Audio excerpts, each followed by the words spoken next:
All right, before I head to the gym, well, I still have a shred of some kind of makeup on. I wanted to shoot this video because I've been meaning to do it for 2 days. All right, I have had a listing where we had multiple offers. And when we priced it to attract multiple offers. So we were like just right at maybe a little bit under fair market value. And it worked. We had 6 showings in 2 days and we had 2 offers. And we picked the one that bid the highest. And now we're really pretty much at setting a new benchmark for the house this size in the neighborhood. Excuse me, in the neighborhood.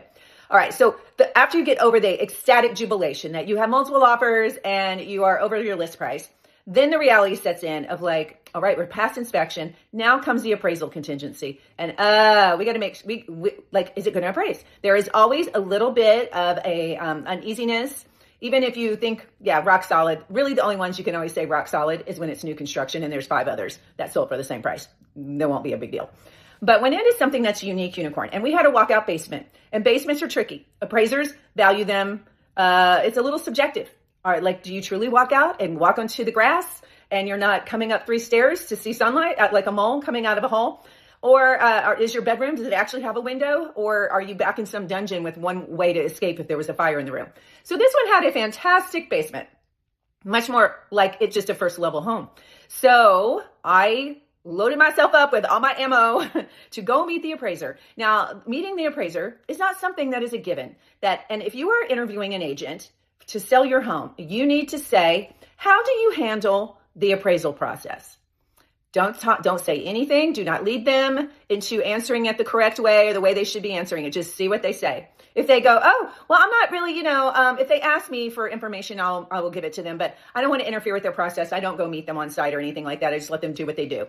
And then we just wait and hear what they say. No, we do not. We do not. We need to represent our client during another one of the major contingency periods where things can go very badly for your seller and where the buyer will take advantage of any news that says it does not appraise for what they're paying. No buyer, because we're not back in 2021, is going to continue to pay for what the home is, more than what the home is worth to land your house. It would be a very special person. So you should not assume that's what's going to happen. They are going to renegotiate with you and say, I'm not paying $1 over what the bank appraiser just said it is worth. So there you go. So what are some of the things you can do? Their agent number 1 needs to show up with all the upgrades you did in this house.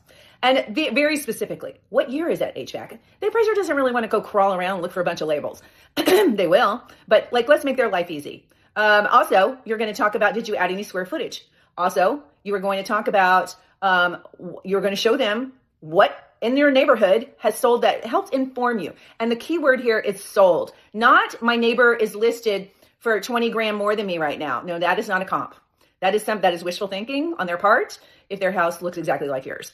Okay, so you have to show them what actually sold. They only care about what is closed.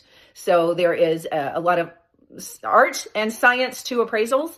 And I want to make sure that I'm representing my client's best interest. So when you are interviewing an agent, you ask them, how do they handle it? They don't give you that answer. Well, I'm just like, why aren't you calling me? Because you know how I'm going to handle it. I'm going to meet them at the door with a big old smile and a big packet of information. And I'm going to find out when that appraisal is due. Because if they came they're coming in hot and it's just, they're there to take pictures and just validate what they already believe, I'm going to send it to them early. And then I'm going to tell them why I sent it to them. And I'm going to make sure they looked at it in a very polite, helpful demeanor. Okay, there you go. Hope you learned something about the appraisal contingency process.